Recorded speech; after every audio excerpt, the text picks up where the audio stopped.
Hello, my name is Kris Nelson. My site is evolvedconsciousness.org. This is a presentation for Freedom Under Natural Law 4 Conference, Inspiring Care to Action. My presentation is titled, Truly Caring About Being Enslaved. Let's get into it.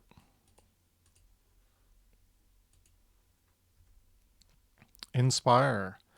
To breathe in, that's what it means etymologically. That is to take in, be enlivened, excited, stimulated, motivated by. By what? Many things. Anything that comes into our senses or we think of internally, words, ideas, sounds, shapes, colors, actions, other people, etc. And there's two main, categorizations that we can live for and strive for by what we're motivated by what we're inspired by. And that's things that go into categorization of lower living or higher living. And lower living, that's to be stimulated, motivated, excited, enlivened by pleasure and pain, personal gain, survival, or even worse, domination, immorality. In contrast, we're motivated and stimulated, excited, and enlivened by and take in the truth, morality, and true care, and have and even develop true care ourselves. And that's higher living.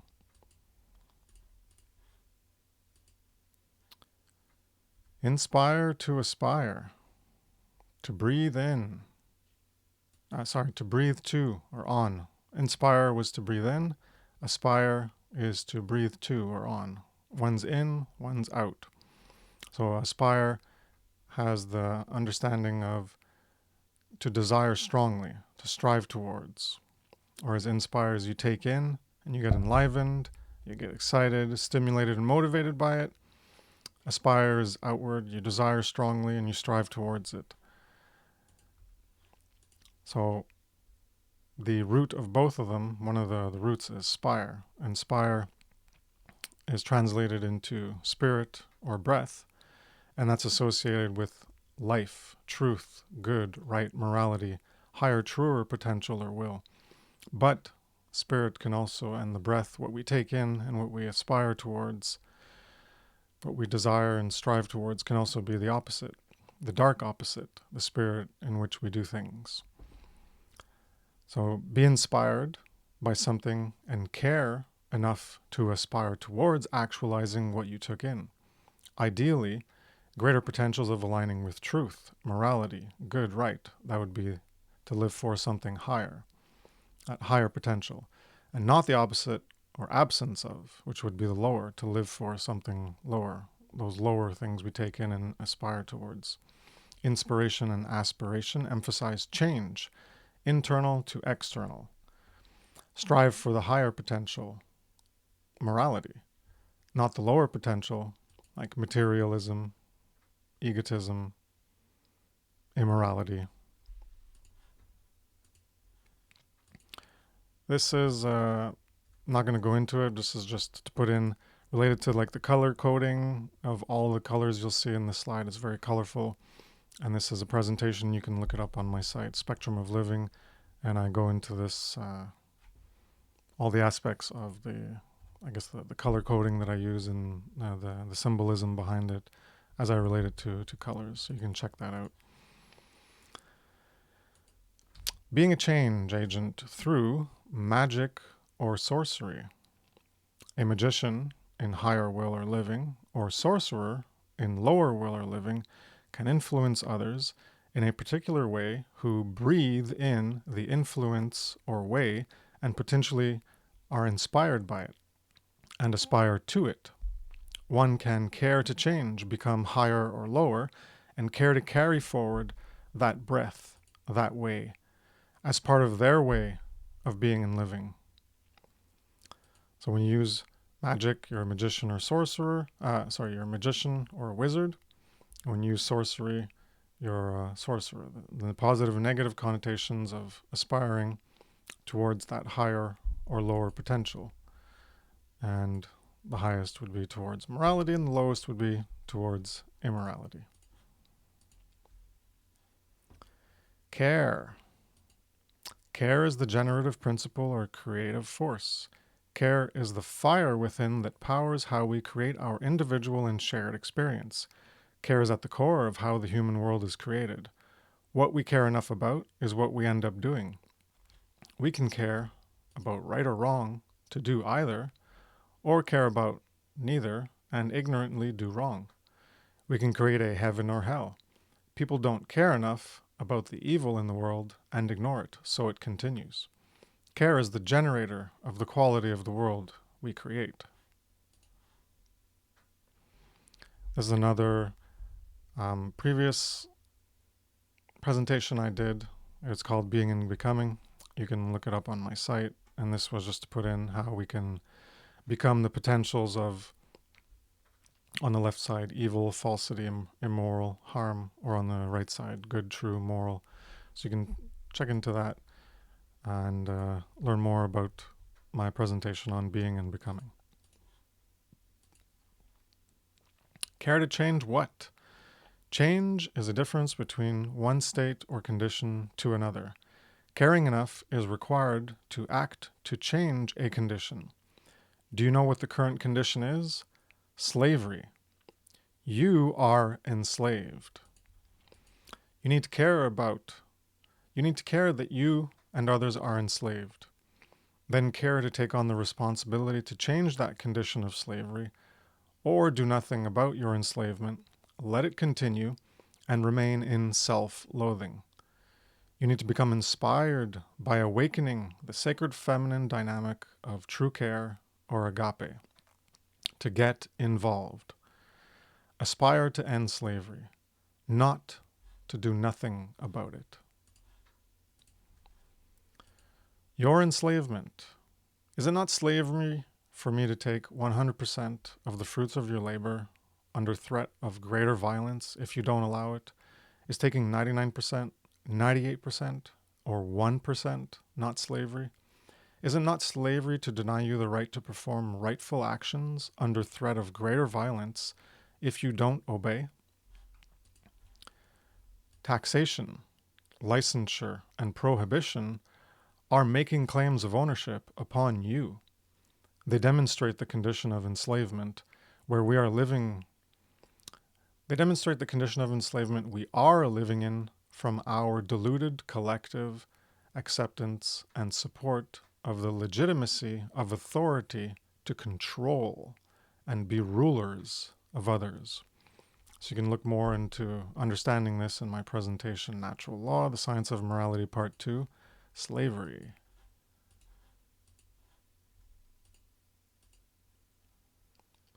Wake-up call. The world doesn't function the way most people think it does. There is a concerted effort to increase the control over your life, restricting your freedom, denying your natural rights. This is about increasing enslavement over everyone. It's been going on for centuries. Those doing this, are so arrogant and view themselves as unstoppable that they talk about what they are doing in books and gatherings. But most people are not paying attention. You need to know there is a problem before you will care about a solution. Heed the call. Wake up from apathy. Care.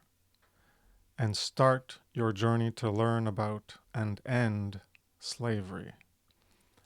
The call and awakening is ultimately to become a teacher. Awareness to care. Most people are uninformed, unaware, and spoon-fed what reality is from the media. Can you care about injustice, like ongoing plans to subjugate and enslave you and your children, if you don't even know because you can't see it? No. Knowledge of the current condition of humanity needs to be acquired. Caring to know comes before caring to do something about what you know. Do you truly want or care to know that you're enslaved and give a shit to do something about it? Caring about the problem. If you don't know about the problem, then you won't care about the problem or the solution. But there are other problems than slavery, some may retort and lament.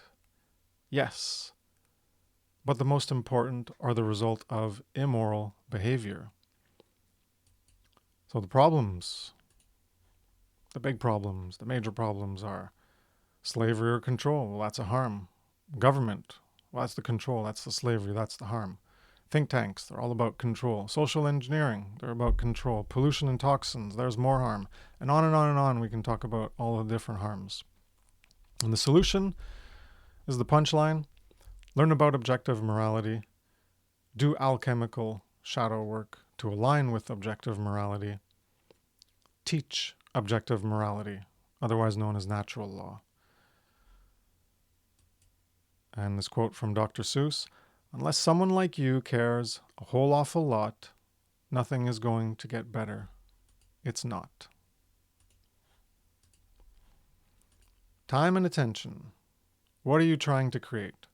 What do you care enough about to put your time into and attention on?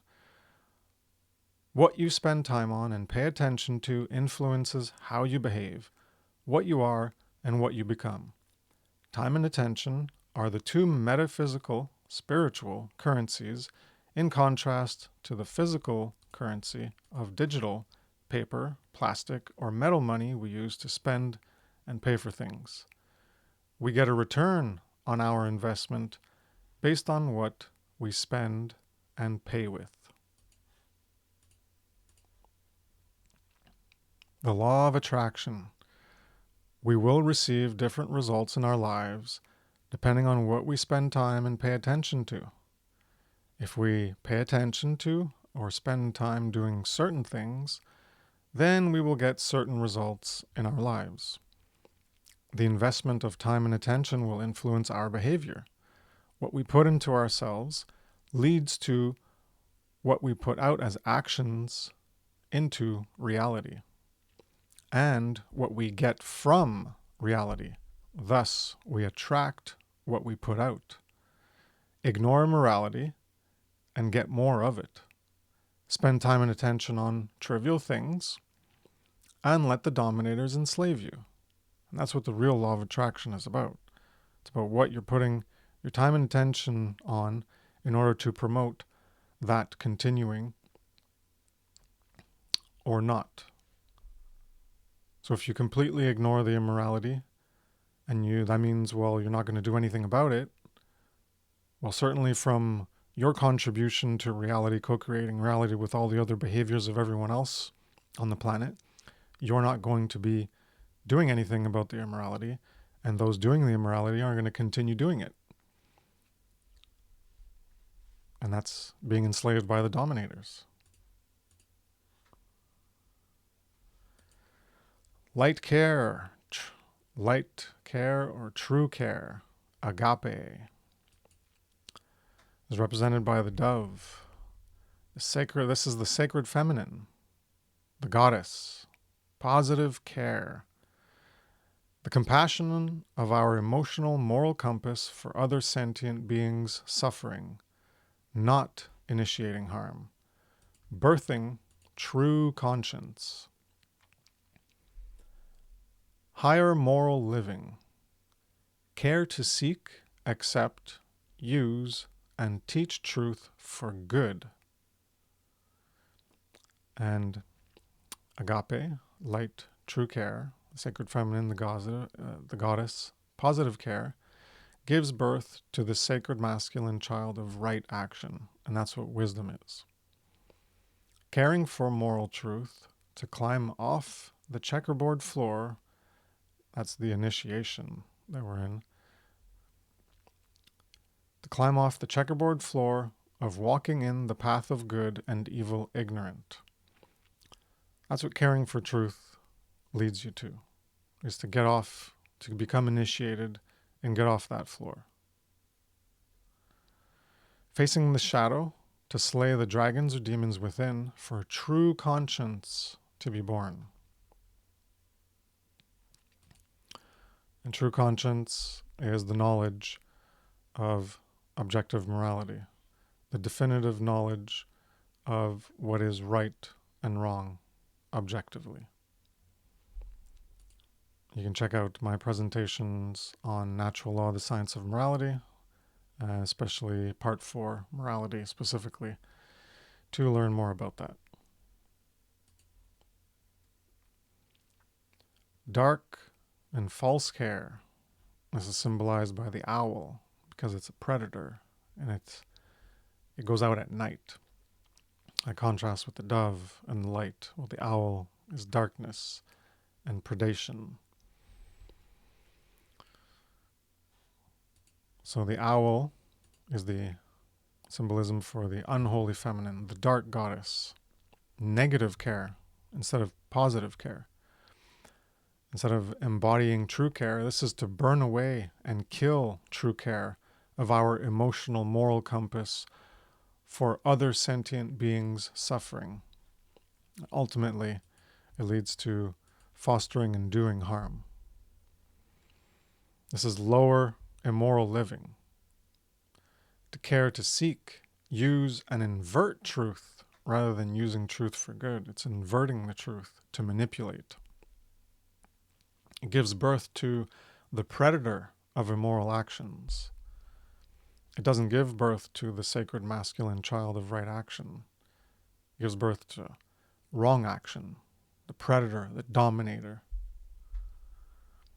This is caring for dominance or control and spreading falsity to get others to live on the checkerboard floor of walking in the path of evil, knowingly or ignorantly.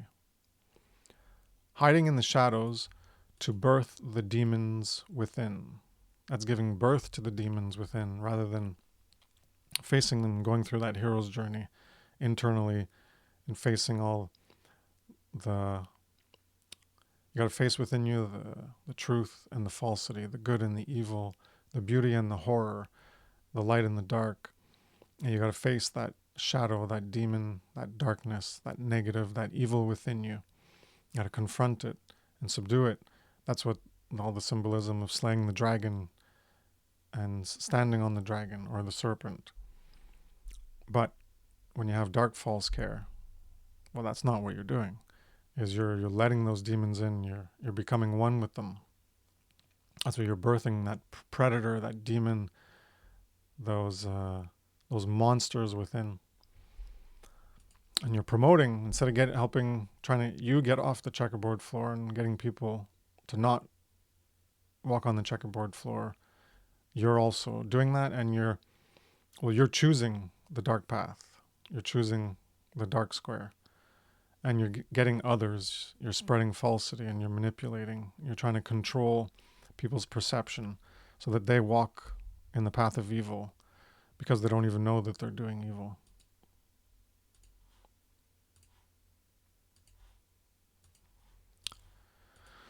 And we also have dead care.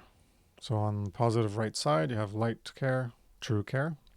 On the negative left side, you have false care or dark care. And in the middle, between the two, you'd have dead care or apathy. Apathy can be no care, as in, I don't care, or a lack of care to act. Either way, things don't change when you don't care enough to change them. When you don't know or care about how the world is, and let the dark carers drive it, your true care is dead. You're uninitiated. While they drive the evil control system, you're the gears, the energy that fuels and sustains it. Egotism holds you back. You can resurrect true care to do the great work and end evil. You might know about the true condition of the world, but if you want a moral world, yet aren't activated to create it, then you still have deadened care. Moral relativism is present when true conscience, birthed through true care, is absent.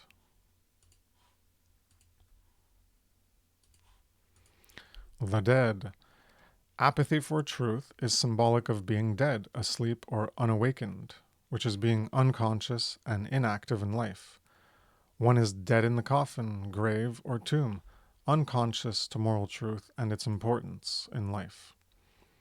Not being consciously aware of the importance of caring for truth and acting in alignment with truth not to care about what is happening in the world, nor having the intelligence, courage, and will to change it.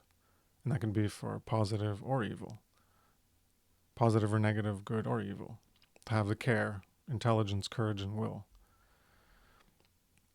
So, not having intelligence, courage, and will to change it equates to deadened thoughts, emotions, and actions.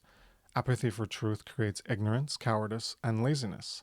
Apathy kills care, ignorance kills intelligence, cowardice kills courage, and laziness kills willpower, leading to an absence of action, being inactive and dead. The dark carers are active in creating evil.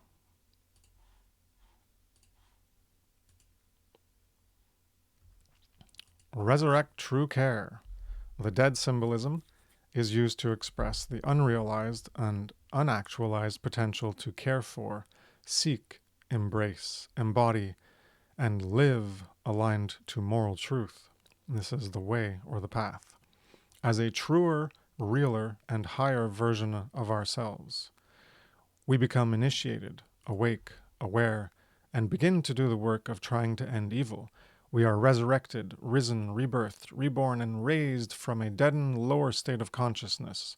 We rise to a higher, truer, and realer consciousness or life, and are now alive, born into a new life, a new world, an afterlife that is given to us by the light or life of moral truth in our lives.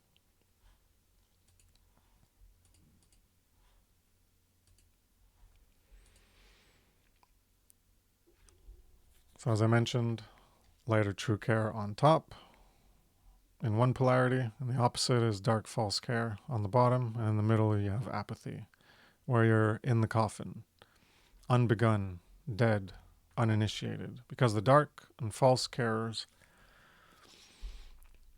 they are begun, they've chosen a direction. They're not in apathy, they have care, and they have courage, and they have will, and they're using it. They're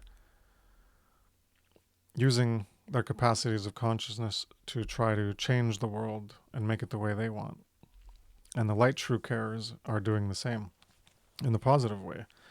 But when you're in apathy, well, you're not doing it either. You're just going with the flow and you're just focusing on your selfish little life. You're not necessarily consciously and actively part of the agenda for evil, nor for the agenda of good to end evil. So dark carers, the sorcerers, social engineers, Satanists, dominators, predators, many names you can refer to them as, well, those dark carers negate true care, which puts them in the lowest position. They consciously work to build a hell and rule as masters, and still think they're better than the dead or unbegun. The dead have dead true care and go along with the dark agenda. The light carers, magicians, wizards, you can use other names as well, affirm true care and work to stop evil, slavery, or immorality. To end the dark reign of evil, more people need to rise from the darkness into the light of moral truth.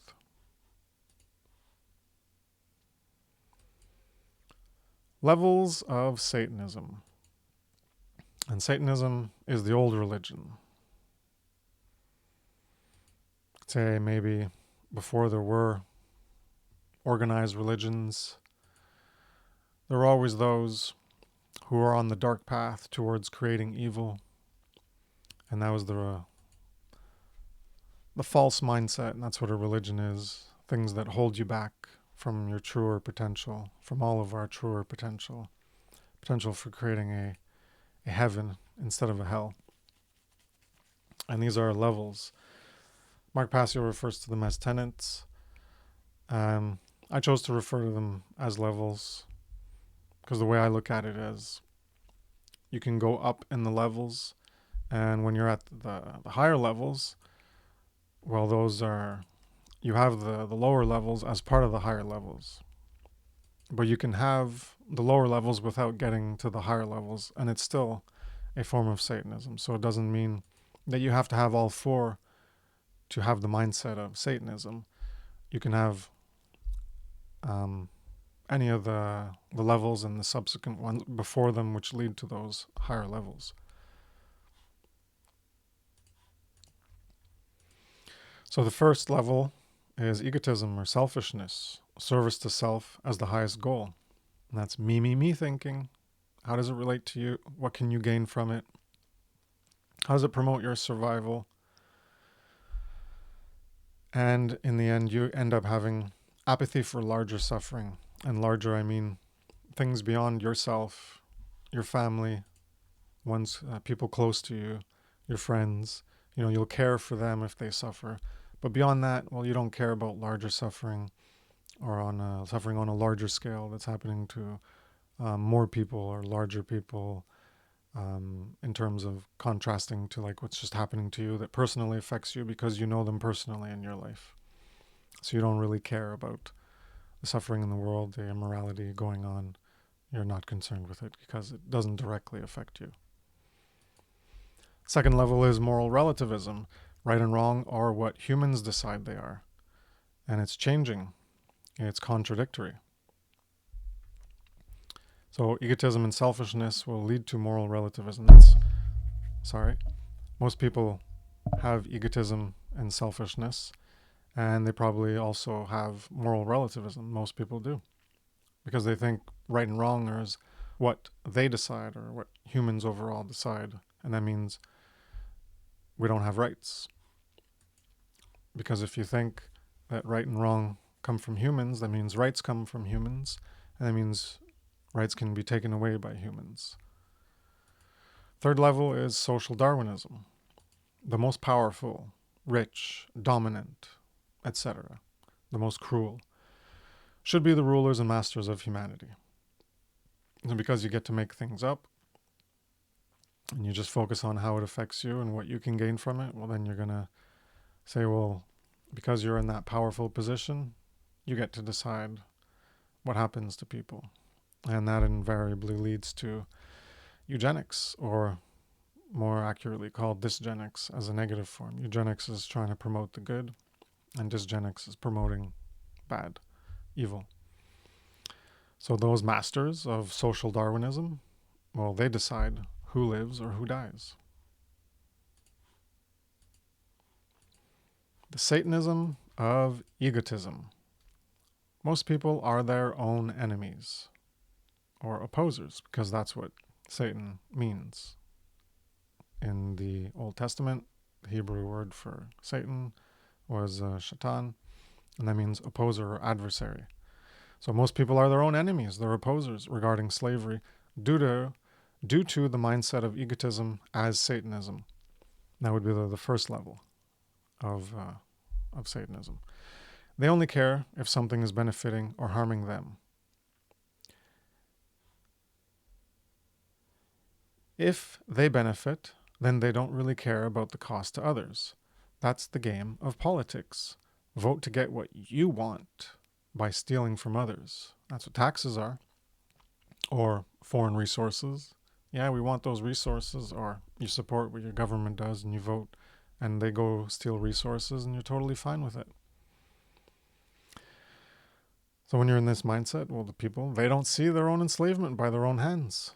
They're participating in it, the game of politics. As long as they gain from it, that's why they want to vote for one guy over the other, or woman, because they're going to gain. They see that they're going to gain more as opposed to, so they're going to vote for the lesser evil in their mindset, the lesser evil. And they don't see the enslavement they're creating by their own hands. That's why they're their own worst enemies. They're opposers for themselves. They have the opposition, the force of opposition, the adversarial force within them. And ultimately what they're doing is they're promoting authority. They support authority. They want authority. So we are enslaved by authority. Yet most people don't know or even care enough to act to end it. Most people just want to live their lives, not be bothered with the responsibility to end their own enslavement, or even hear that they're enslaved. They're conditioned to accept the inversion of truth, their slavery, and not care about evil, let alone ending evil. They're formed into de facto Satanists, sacrificing true care to focus on their own selfish lives. The personal, increased enslavement of COVID ignited the spark of true care in some, and we saw a lot of that. People started to care more. They started to rise from that coffin. All right, that symbolism of the tarot card that you saw. They were rising out of the coffin. They started to care. But the flame within them, that flame of care, soon died out in most when the measures were lifted, because that level of increased negative that affected them personally in their lives, well, that went away. So things went back to the way they were, and they were totally fine with it at that point, because things were okay again. So they went back into the coffin. It's time for natural law. Time is one of the most important aspects of our lives. Rich or poor, we have it to spend all of our lives. Spend it on trivial things and get trivial results in life. On getting money, power, running from the self, from your shadow in you, running from your shadow, from the demons inside. Or face the self or shadow in the pursuit of higher principles. When you put your time and attention on moral truth, then moral truth influences your behavior, becomes part of who you are, and radiates from the expression of your actions. It's time to pay attention and learn what natural law is, understand it, then teach it. Rights. A right is an action that doesn't inherently initiate harm to another sentient being. Initiating harm is theft of rightful property. Property is based in ownership. The default ownership of a sentient being is their body and their will. Self-ownership. That's what self-ownership is. Other rightful property is acquired by mixing labor with natural resources, which is called original appropriation, or voluntary exchange. That's how you can acquire other rightful property. There are 7 primary property violations or wrongs, which are thefts of types of property. 7 property violations thefts. These are violence, murder, rape, assault, coercion, or duress, standard theft of physical things, trespass, willful deception, which is fraud. That's willfully lying. And these are thefts of 7 property rights: life, sexual association, bodily integrity, free will choice, which involves consent and your autonomy, standard property, security of your living domain, and the ability to make informed decisions. To learn more about this, you can check out the presentation, Natural Law, the Science of Morality, Part 1, Rights. And also Part 4, Morality, goes into this as well. Slavery. Slavery is a false claim of ownership, theft on another's rightful property. A society of slavery is when there is an accepted, widespread, and persistent or repeating claim of ownership on others' property. Immoral behavior, theft, is a false claim of ownership, initialized as FCO. Abbreviated as FCO. And this is de facto enslavement, when you're engaging in theft and creating a false claim of ownership. Taking property from someone who initiated no harm, they were being nonviolent, is taking their freedom, which is creating slavery. Making nonviolent people do or not do things by threat of violence is coercion, a false claim of ownership. So you can make nonviolent people do something or prevent them from doing something, making them not do something. Well, that's violence, because it's a false claim of ownership. You're making a false claim of ownership upon them to own, ultimately, their body, because they're allowed to do it, and you're preventing them from doing it. A society that views some people, authorities, as having the moral right to issue commands that others have a moral obligation to obey under penalty of violence, that's the false claim of ownership, is a society of slavery where some are masters who have authority over others who are slaves. Slavery has to be created. It's not the default condition of a being. True freedom is the default and gets degraded by immoral behavior. You can learn more about this in Natural Law, The Science of Morality, Part 2, Slavery.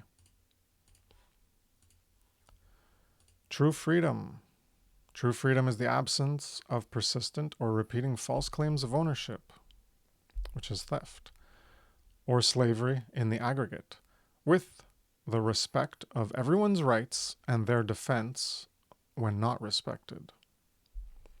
So you respect rights when they're not respected, and we got to come to the defense of those rights not being respected.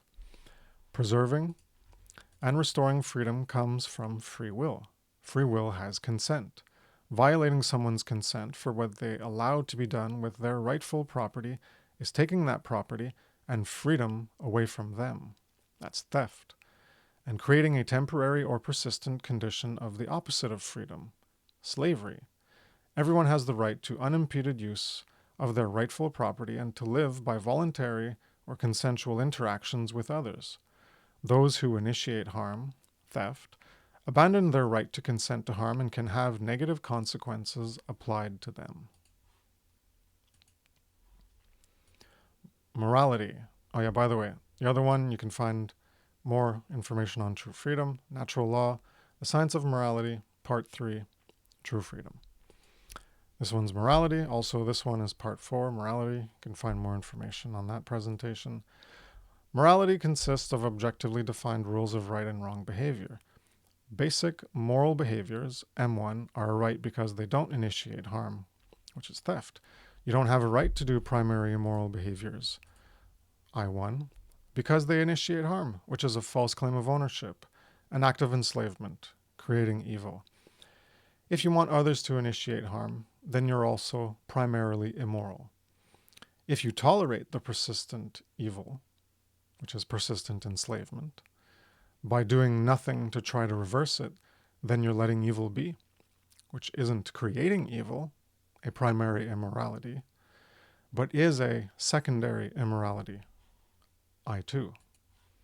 The work to reverse conditions of enslavement and bring back true freedom is the great work and is accomplished through moral education. This is higher morality, M2. M1 is lower, basic, M2 is higher. I1 is a more primary, severe degree of immorality, and then I2 is a less severe degree of immorality. Respect the rights of others, the non-aggression principle, otherwise you engage in wrongful harm, theft, and others have the right to defend themselves against your violations of their rights, which will result in rightful harm to you through the self-defense principle. Physical defense against evil is also a higher morality, M2. There's a slide from my upcoming presentation on the law of freedom. The law of freedom is as morality increases or decreases, increases or declines, freedom increases or declines. And this is the equation that Mark Passio eloquently provided. And this is the sum or the total or the aggregate of freedom is proportional to the sum, the aggregate, or the total of individual moral behaviors. So all the individuals in an area, all total, a total amount of moral or immoral behavior, and that will equate to how much freedom or how much enslavement, the opposite of freedom, you end up getting in that area. So the law of freedom describes the dynamic that governs human freedom, morality. Morality is what determines how free we're going to be. And when you create a morality, well, that is what brings you the degradation and destruction of freedom. The total amount of freedom in an area is proportional to the total amount of moral behavior in that area. The more moral a population is, the more freedom emerges as the condition in that area.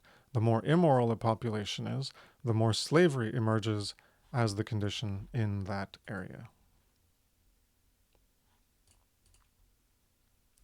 Slavery and freedom. Slavery is the opposite of freedom. Creating a false claim of ownership, be it temporary or persistent, is creating slavery. An instance of a false claim of ownership is an instance of enslavement. A repeated or persistent false claim of ownership creates persistent slavery as a permanent condition of life. Behavior makes the false claim of ownership. No one has to verbally state, I own you, for a false claim of ownership to be made.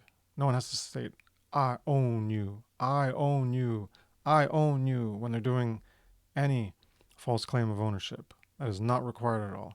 The simple action itself of theft, of someone thinking they have a right to do something, means they are making a false claim of ownership and degrading your freedom and claiming ownership over you, essentially. The state of true freedom is present when there is no false claim of ownership. The state of true freedom is absent when there is any false claim of ownership. If the false claim of ownership is persistent, true freedom doesn't return. Not having true freedom while still having some freedoms is a degradation of true freedom and is slavery, be it an instance or persisted. Natural law. So here's a summary ahead of me doing a presentation for it, which will be in the future at some point, on the term natural law and explaining it more in depth. There are many natural laws, which a natural law is a law of nature. So natural laws are laws of nature, which describe and govern the relationship of one particular state or condition necessarily resulting in another. That's what they do. They at least describe, and you can also look at them as governing, because without them being present,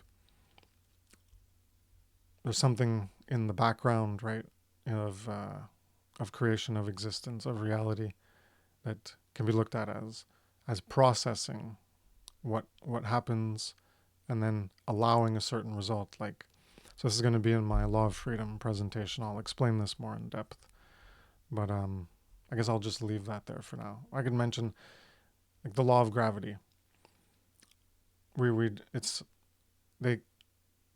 You observe things in reality, and you notice that there is this thing called gravity. We call it gravity. You jump up and you fall down, and then people have analyzed that further and developed a formula, an equation in science to determine the force of gravity based on a mass times another mass divided by the distance between those two masses squared, and also times the gravitational constant. That'll give you the force of gravity.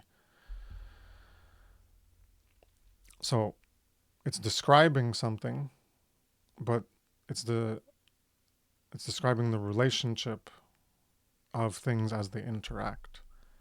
Is there something in the background that's doing the processing? So when you jump up, it's processing the things in reality that we call laws. They're there, and because they're there, you fall down. That's one way of looking at it. So in that sense, it's governing. Anyways, I'll go more into that, just mentioning it here as a little clarification on describing and governing. So natural laws are immutable, inviolable, and invariable in how they function. They are inherent aspects of existence, which means they aren't created by humans. The term natural law deals with laws of nature, so natural law in capitals.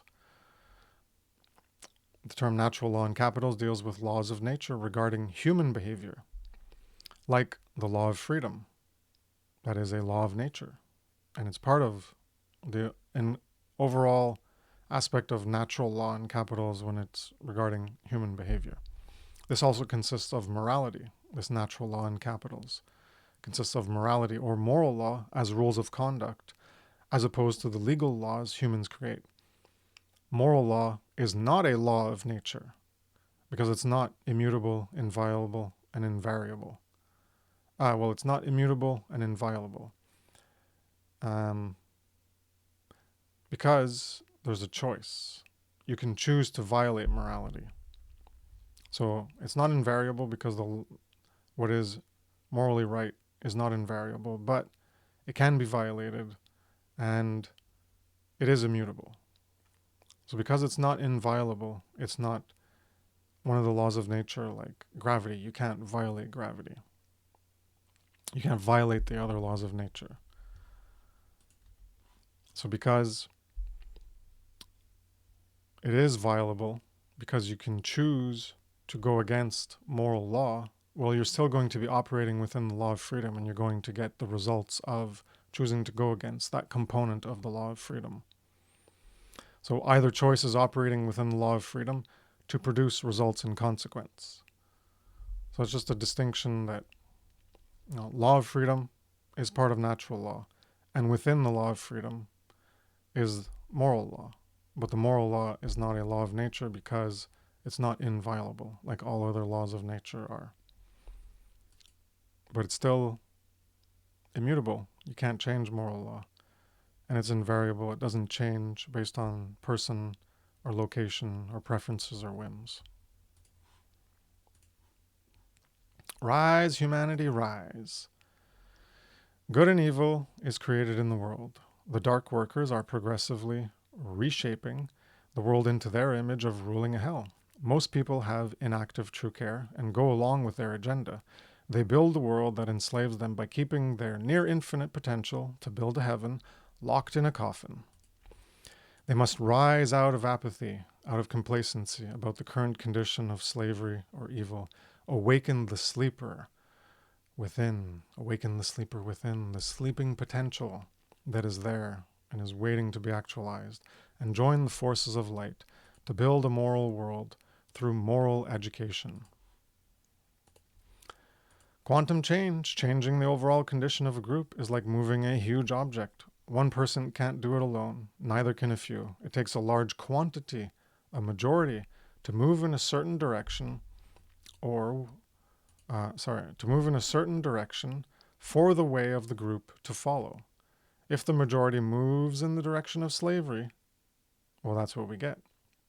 To get a majority to instead move in the direction of true freedom, they need to be convinced to stop going in the direction of slavery and go another way, to walk another path. That's what the arduous great work is, getting people to care that they support slavery and care to put an end to it instead. Enlarging compassion. Become a bigger circle. Widen your circle of identification and compassion for the suffering of others. This means having agape, the wider form of love, the true care of moral concern for others. This is not just caring for yourself and those around you while you let evil be. Agape love is the law as a base for developing higher will to propel action. The law of freedom functions with all, with true freedom for all who align with moral law. Everyone is going to the same future place or condition with you if you want to truly be free. So if you don't want to truly be free, well, I guess you don't care about moral education then. But if you do want to truly be free, well, then everyone's coming with you or you're not going there. So that's why moral education is required, because you're not going to get there on your own. Moral education. Humans are programmable beings. We're changeable beings. We're mutable beings. We're not fixed. We're not fixed beings. The resulting quality of the being is formed by the information taken in throughout life. Higher quality information, like moral truth, will form a higher quality being, whereas low quality information will form a low quality being. Moral embodiment is the main factor for determining the quality of life of a society, as its failure creates immorality, which is detrimental to life. Learning objective morality is the only way to become a moral being who is capable of restoring and maintaining true freedom. Motivating action. We're letting our potential go to waste. Of all the near infinite things we can do, the potential greatness, this is what we're choosing out of apathy, ignorance, fear, cowardice, and laziness. A system of control or enslavement. Knowing that the condition is slavery, you should be motivated to do something about it. Motivated by the incentive to get what you want, true freedom. Teaching moral truth needs to be done. Learn to truly care and get off your ass. Stop being black-pilled, hopeless, or fearful as an excuse to do nothing. A second birth or resurrection to care more doesn't mean you care enough, right? Getting out of that coffin initially, like I mentioned about COVID, people got out of that coffin, but they went back in. And some people can still be out of it, they can still be learning. But that doesn't mean you care enough. You can still have apathy, being partly dead, inside, which is keeping you inactive. Because if you're not active and doing the great work, well, that means you don't care enough. So that means you still have some level of apathy. Carry the light. Carry the lantern light to seek, find, and learn natural law, and pass the light on to others so that they can carry it, find the path of morality, and repeat the process for us to co-create true freedom. This great work of influencing others to align with moral truth is to be a broken record of repeating moral truth and why or how to align to it, to enlarge the voice of truth for others to potentially come into contact with it. If you don't do this work that will get us out of the insanity of supporting our own enslavement, then you don't care enough to have activated true care. Because if you did care enough to have activated true care, then you would have already have done some great work, something, to try to get people to understand this stuff. Bear the responsibility. Are you going to leave the condition where it's at, make it worse, or change it to try to restore true freedom? Be part of building something you won't get to benefit from. Plant a tree that you won't ever sit under the shade of. That's caring enough, because you're not going to immediately benefit from it, but you're contributing towards that benefit eventually becoming manifest into reality, of manifesting that heaven instead of a hell, of manifesting a moral world. Be inspired, breathe in moral truth, evolve consciousness, and aspire to create a moral world that should be, not the immoral one we have. Breathe the moral truth back out. Bring out that which is within you. Bear the cross, carry the weight, take on the burden of responsibility. So as I mentioned earlier on, 3 steps, right, to the solution. These are like 3 levels of care. The fire that ignites within you. Figure out the problem. Care enough to go seek and learn that the immorality, evil of societies, is due to moral ignorance. Next level, learn the solution. Care enough to find out the solution is education of morality, natural law. So you got to learn about it, right? Learn about natural law. And then you got to apply the solution. Care enough to alleviate the moral ignorance of the world by teaching natural law. Why to truly care? Develop true care to change the world for the better. Caring enough to act to make the world moral is self-love and self-respect. Otherwise, one is still in self-loathing.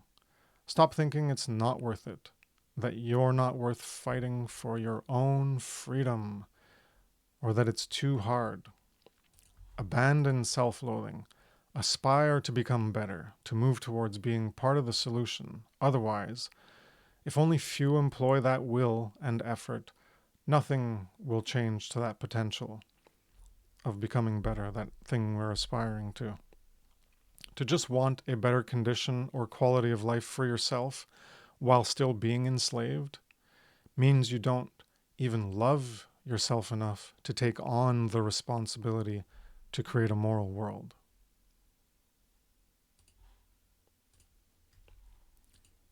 Ultimately, you got to truly care about you, right? Even if you feel alone, standing at the edge of a cliff, aspire to higher morality, influence others to be more moral, develop the courage to stand for what's right, good, and true. Courage comes from cor, the Latin cor, which is also the root for heart, because in French it's car, and car comes from core, and that's the core, the center, or the middle. That's why the heart was called the car in French, le car. It's the core because it's at, when you look at all of your body together, everything together, well, the center is somewhere around your chest, right? So the heart might not be exactly in the center, but it's pretty close. So that's why the etymology deals with that. And care is also at the core because care, even etymologically, care and core, well, if you disregard the specifics of the vowels in the origins of language, the consonants are what matter more. So care and core are very closely linked in that aspect of philological origin in terms of consonants only. Care is also at the core of our being, a growing or shrinking light or dark flame to propel our behavior. Cowardice and inaction is from not caring enough. Truly care about being enslaved. Have the strength to get involved in ending our enslavement. Help bring humanity back to true freedom. And these two slides are in my presentation, Care for Truth. You can look at that. There's not much time left, but I just wanted to include them here. This is what the great work is. Seek truth, get the knowledge, doubt, question, have curiosity, develop an understanding, embrace and accept the truth, and learn about the path and way of moral truth, what should be, and then embody and live that truth, and engage in the wisdom of right action to share and speak that truth. And that's how we're going to get true freedom and peace to manifest. And this is the opposite. Don't care for truth. You don't seek it. You're ignorant. You believe. You agree. You're into normality. You have misconceptions. You're confused. You're fooled. You accept falsity over truth. Unconscious, dead, asleep as a sheep, unawakened, unbegun, uninitiated, and you engage in foolishness of wrong action. This is a remake of another infographic that I made, which tries to encapsulate a lot of what was in this presentation. It's a remake of the egg of life symbolism, generating or creating into reality from, you can get that in my presentation, Consciousness and Causality. So you can take a look at that there. And just briefly, so in the center you have care, or is at the core, and you can have dark or true care, or apathy, which is no care, or a lack of care. And that's what makes everything turn.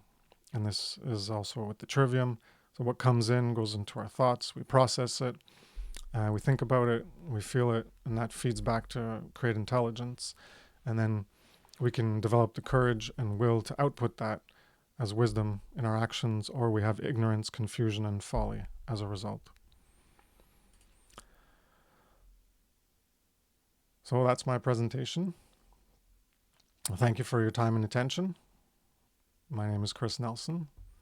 My site is evolveconsciousness.org. And I'd like to give a thanks to FUNL, Freedom Under Natural Law, the organizers, and everyone who was involved in making it happen. You can find them at freedomundernaturalllaw.com. Also like to thank Mark Passio, which has inspired the organizers, myself, and many other people.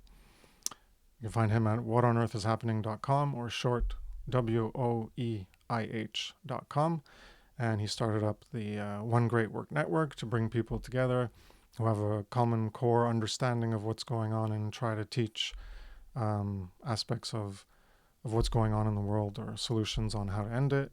And you can find that at onegreatworknetwork.com. So I hope you've gained value from this presentation. I thank you very much for your time and attention again, and have a good day. Take care. Peace.